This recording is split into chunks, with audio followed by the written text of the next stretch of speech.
Now that the foundation is ready, we are stepping into the part where the design starts to speak for itself.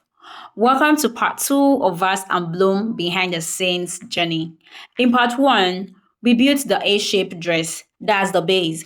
But right here, this is where the piece starts to find its voice. And for me, it's never just about making something beautiful.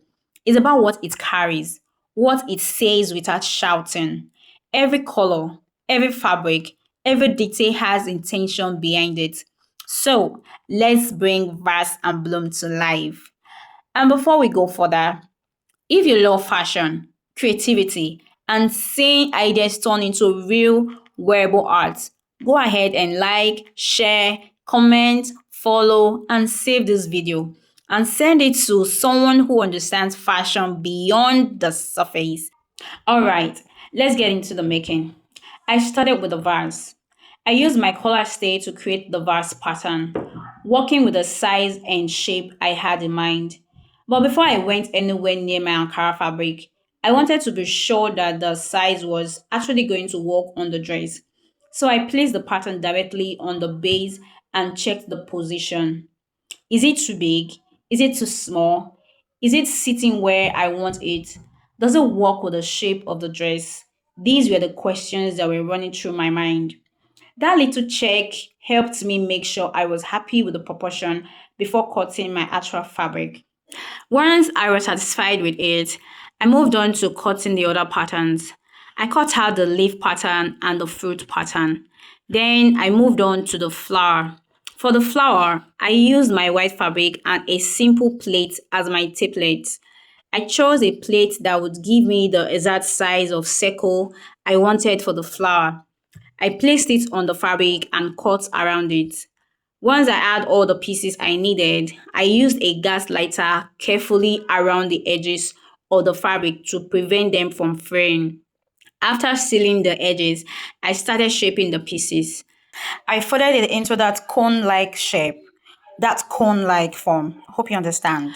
Then brought the pieces together to create the flower shape. There was no electricity at the time, so I couldn't use my sewing machine to stitch on the edges of the flower. So I used my needle and thread to stitch the pieces together by hand and form the flower. You can also use your sewing machine if that's what works for you. I simply worked with what I had available at the time. Once the flower was ready, I went back to the vase. I placed the vase pattern on my Ankara fabric and cut it out according to the size of the pattern. And this Ankara was very intentional. With its combination of red, white, gray, and black, it represents to me African heritage, richness, diversity, and the depth of African creativity. It brings that cultural identity into the design and gives the vase a character of its own. Then we have the green. Green represents growth, nature, fertility, and productivity. It reminds me of the earth, of things being planted, nurtured, and given the opportunity to grow. Then comes the red. The red represents the fruits, and for me, it speaks of fruitfulness, abundance, reward, and the result of consistency. Because before there is fruit, there is a process planting, nurturing, growth, and eventually harvest. Then we have the white. White represents peace, purity, sincerity, and truthfulness. That is why I chose it for the flower and the stem. So when you look at Vase and Bloom, I don't want you to see only fabric and color. I want you to see the story behind it. Heritage, growth, peace, fruitfulness, abundance. Now, back to the making.